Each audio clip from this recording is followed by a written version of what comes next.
Paytaxtın Nizami rayonu ərazisində qəzalı istismar müddəti başa çatmış binaların söküntüsü davam etdirilir. Məqsəd köhnə binaların yerində yenilərini inşa etməklə burada yaşayan ailələrin həm də mənzil şəraitini yaxşılaşdırmaqdır. Lakin daha bir ünvanda söküntü gecikir. Əməkdaşımız Rəşad Vəkiloğlu hadisə yerində olub. Paytaxtın Nizami rayonunda ötən əsrin ortalarında tikilmiş daha 3 yaşayış binası söküləcək. Söküntü Qaraqaray prospekti ilə Şirin Mirzəyev küçələrinin kəsişməsində yerləşən 56, 36 və 38 nömrəli binaları əhatə edəcək. Söküləcək bu 3 binanın yerində gələcəkdə burada tikiləcək kompleksə daxil olan 3 ədəd 16 mərtəbəli bina tikiləcək. Elə sakinlərə də həmən binalardan təmirli mənzillər veriləcək. Sakinlərin köçürülməsinə isə verilən məlumata görə mart ayından başlanılacaq. Söküntüsü gözlənilən binaların sakinlərindən bugünə kimi 168 ailə ilə şirkət arasında müqavilə bağlanılıb. Ailələrin kirayə çıxaracaqları vaxt təyin edilib.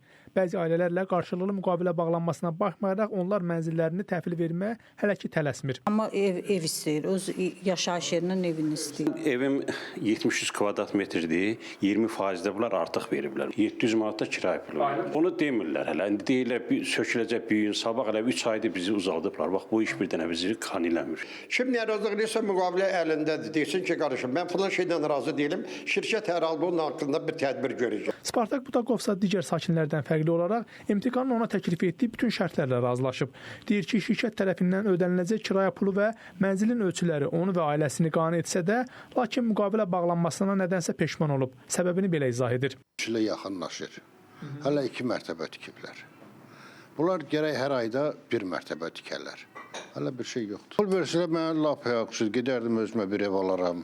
Da bu qədər gözləmərəm ki, hava tikiləcək, nə bilim, hava keçəcəm, ya nə gedib remont edəcəm. Layihəyə əsasən mənzil sahibləri gələcəkdə burada tikiləcək yaşayış kompleksində 20% artıq olmaqla yeni təmirli mənzillərlə təmin ediləcək.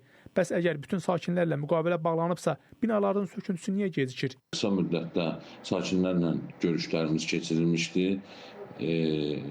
Daxili və notarial qaydada müqavilələrimiz bağlanır. Demək olar ki, tam yekunlaşır. Bir 2-3 nəfər gecikən sakinlər var ki, onlar da xaricdə yaşayanlar. Sakinlərin xahişini nəzərə alaraq fevral ayına köçürülmə nəzərdə tutulmuşdur. Bu köçürülməni mart ayına müəyyənləşdirdik. 56-cı binada 1 nəfərimiz qalıbdır, 38-ci binada 2 nəfərimiz. Şirkət nümayəndəsinin sözlərinə görə söküntünün gecikməsinə problem yaradan digər səbəbsə ərazidəki binaların sökülməsi qərarı verildikdən sonra bəzi işbazların həmin binalardan mənzil alaraq satışa çıxarmasıdır.